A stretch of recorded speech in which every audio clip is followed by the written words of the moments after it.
sehat. Apa kabar saudara-saudari sekalian? Saya berharap apapun kondisi kita tetap semangat. Kembali lagi kita dalam Sapaan Rohani hari ini. Sebelum kita mendengarkan firman Tuhan, mari kita berdoa. Terima kasih ya Bapa, kami boleh kembali lagi untuk datang ke hadirat-Mu, mendengarkan firman-Mu. Berfirmanlah kepada kami dan ubahkanlah hati kami agar kami siap menerima firman-Mu. Berfirmanlah ya Bapa, kami siap untuk mendengarkan. Amin. Tema renungan kita hari ini adalah Allah tidak membiarkan. Saudara-saudari yang terkasih, apakah saat ini kita nyaman dengan perbuatan yang bercela di hadapan Allah? Apakah kita membiarkan diri kita terus-menerus hidup dalam dosa dan perbuatan yang tidak berkenan di hadapan Allah? Apakah kita membiarkan diri kita terjerat dalam perbuatan dosa itu?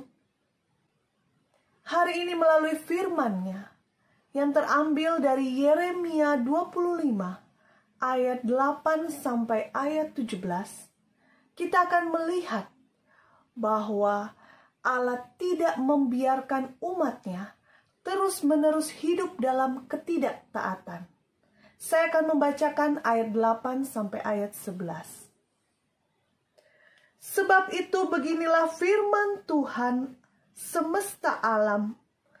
Oleh karena kamu tidak mendengarkan perkataan-perkataanku, sesungguhnya aku akan mengerahkan semua kaum dari utara. Demikianlah firman Tuhan, menyuruh memanggil Nebukadnezar, Raja Babel, hambaku itu.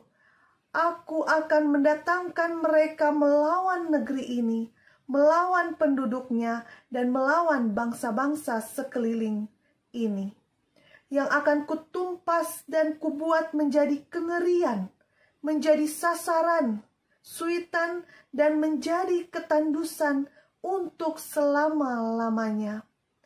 Aku akan melenyapkan dari antara mereka suara kegirangan dan suara sukacita, suara pengantin laki-laki dan pengantin perempuan, bunyi batu kilangan dan cahaya pelita. Maka seluruh negeri ini akan menjadi reruntuhan dan ketandusan, dan bangsa-bangsa ini akan menjadi hamba kepada Raja Babel 70 tahun lamanya. Saudara-saudari yang terkasih, firman hari ini mengingatkan kita bahwa Allah tidak pernah membiarkan umat-Nya hidup dalam ketidaktaatan. Akan ada waktu di mana Allah akan menunjukkan kuasa-Nya untuk memberikan kita ganjaran atas perbuatan-perbuatan kita yang tidak berkenan di hadapan Allah. Berkali-kali umat Yehuda diingatkan oleh Nabi Yeremia apa yang Allah kehendaki, tapi mereka tidak mau mendengar. Dan akhirnya Allah menunjukkan kuasa-Nya di mana bangsa Yehuda mereka akan hidup dalam pembuangan selama 70 tahun lamanya. Itu adalah hukuman yang amat sangat berat dan mengerikan. Dan itulah yang harus mereka terima agar mereka belajar menjadi umat yang taat dan berbalik kepada Allah. Saudara-saudari yang terkasih, belajar dari apa yang dialami umat Yehuda. Apakah saat ini kita nyaman melakukan perbuatan dosa? Mungkin bagi kita, tidak ada akibatnya, tidak ada dampaknya dalam kehidupan kita. Hari ini kita diingatkan untuk berubah menjadi pribadi yang baru, yang mau diubahkan oleh Allah.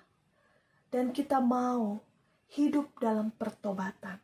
Kita mau sungguh-sungguh meninggalkan perbuatan-perbuatan yang tidak berkenan di hadapan Allah.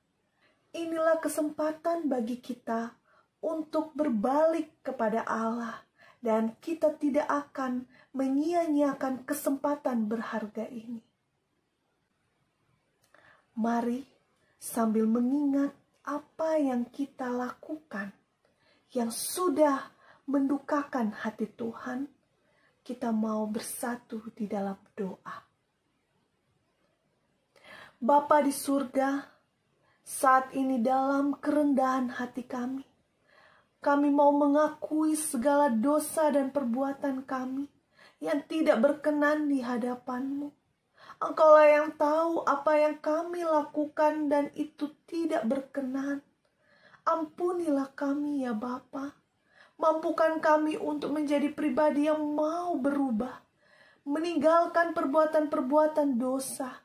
Tuhan, pimpin langkah kami agar kami tidak jatuh kembali dalam perbuatan yang sama yang mendukakan hati Tuhan. Terima kasih Bapa di surga, di dalam nama anak-Mu Tuhan kami Yesus Kristus, kami sudah berdoa. Amin. Sekian sapaan rohani hari ini. Tuhan Yesus memberkati.